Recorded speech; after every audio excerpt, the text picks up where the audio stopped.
գնում այդ ճանապարհով, այդքան էլ ճիշտ։ Սիվիկեյեմ։ Շնորհակալություն։ Պարոն Դանիելյան, որպես հայ եկեղեցու հետևորդ, այնուամենայնիվ կարող եք ասել, եկեղեցում կան արդյոք խնդիրներ, թե եկեղեցին ձեր դիտարկմամբ մաքրամաքուր խնդիրներից զերծ կառույց է։ Դա առաջին հարց եւ երկրորդ, գիտենք, որ Տեր Արամ Քահանա Ասատրյանը կարգալույց հռչակվեց ամեն դեպքում պաշտոնական մեկնաբանությանը, եթե հետևելու լինենք, Միրոնի բթնոցը երեխայի խաղալիքի մեջ տեղակայելու ինչի համար։ Պաշտոնական մեկնաբանությամբ դրա համար էր, բայց մենք գիտենք, որ դրանից առաջ նա հանրային հեռուստատեսության եթերում որոշակի բացահայտումներ էր արել եկեղեցու ներքին խոհանոցի վերաբերյալ։ Ձեր դիտարկմամբ, պարոն Դանիելյան, քահանան կարգալույց հռչակված, արդյոք չի հետապնդվում եկեղեցու կողմից։ Շատ եք չէ՞ սիրում դուք գործածել ընդդիմադիրների նկատմամբ, երբ որ ինչ որ քաղաքական գործիչ, պասիվ կամ ակտիվ քրեական գործով է անցնում, նրա նկատմամբ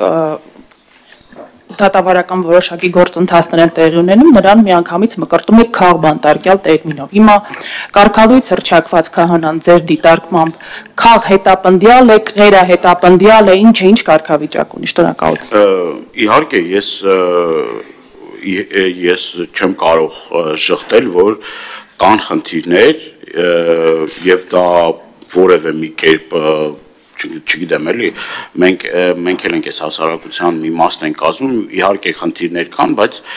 դա չի նշանակում, որ եթե եկեղեցու ներսում կան որոշ հոգևորականների հետ կապված խնդիրներ, անկախ նրանից ձեր մոտեցումը, իմ մոտեցումը այս կամ այն եկեղեցականի նկատմամբ ինչա դրական է, կամ բացասական է, կամ ընդունում ենք, կամ սիրում ենք, կամ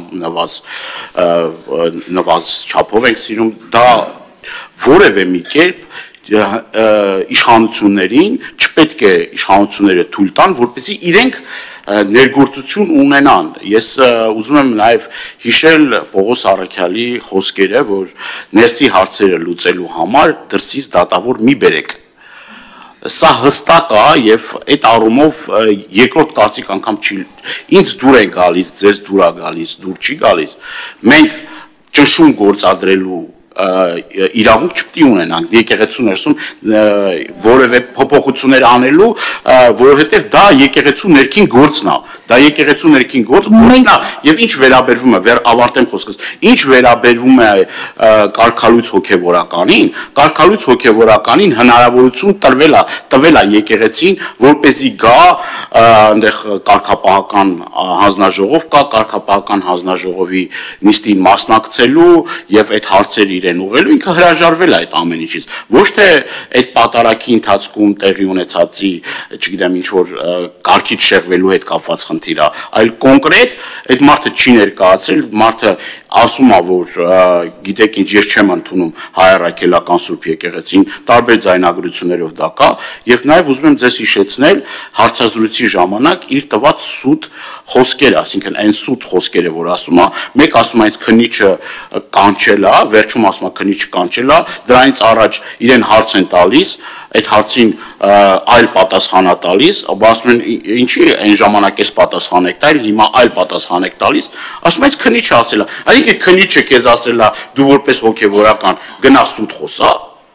այսինքն դա քո բարոյական նկարագիրն է ցույց տալիս։ Եվ հիշեցնեմ, որ հենց այդ նույն քահանան Կադիրովի մոլի երկրպագուն էր եւ ինքը տեսնում էր երկրի ղեկավար որպես, ասենք, Կադիրովին։ Այսինքն ինքը դա այդ մարդուն էր պատկերացնում, այդ մարդուն նման մարդուն էր պատկերացնում երկրի ղեկավարի պաշտոնին։ Դուք խնդիրներ տեսնում եք եկեղեցում, որոնց մասին որպես հավատավոր հոտի ներկայացուցիչ։ Օրինակ ես խնդիր տեսնում եմ, որ օրինակ կարգալույց քահանան տեսնում է Հայաստանի Հանրապետության ղեկավարի պաշտոնին Կադիրովին, այդ խնդիր տեսնում եմ, այլ խնդիրներ կա որ տեսնում եմ, բայց քանի որ ժամանակը քիչ է, դրա մասին կարող ենք երկար խոսել։ TV 5 խնդրում եմ։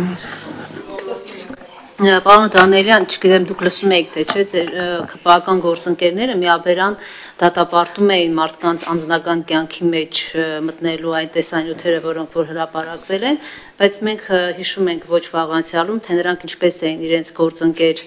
ոչ քահանա, ոչ հոգևորական Հովիկ Աղազարյանի հեռախոսը բացել, փորփրել, անձնական տվյալներ բարձրաձայնել եւ այլն։ Երբ այսպես համեմատություն եք անում, հիմնավոր են այն պնդումները, այսինքն հավատում եք քպականներին, որ դատապարտում են անձնական կյանքի մեջ մտնելու այսպես խախտումը, սահմանադրական իրավունքը եւ այլն, շնորհակալություն։ Նախ ես ուզում եմ ձեզ հիշեցնել, որ Հովիկ Աղազարյանի այսպես ասած ամբոստացումից հետո, երբ որ ինքը ընդվզեց որոշ հարցերի վերաբերյալ, այնուհետև հեռախոսը ձեռքից վերցրեցին, այդ նյութերը հեռախոսի պարունակությունը դարձել է ԿՊ վարչության սեղանի ուրեմն, այո, սեղանի զարդը, այսինքն գրեթե բոլոր ԿՊ-ականները ծանոթացել են ուրեմն Հովիկ Աղազարյանի անձնական բնույթի նամակագրությանը։ Սա ինձ համար ցուցիչ է, որ սենց ասենք, էլի նույն բանը, եթե տեղի ունենար, եթե Աստված մի արարծե, ընդդիմադիր էլի բանում, ես նույն գնահատականը կտայի, ոչ մեկ իրավունք չունի մտնել մարդու անձնական կյանք։ Հետո մի ուրիշ ասպեկտից էլ նայենք, դա քրեորեն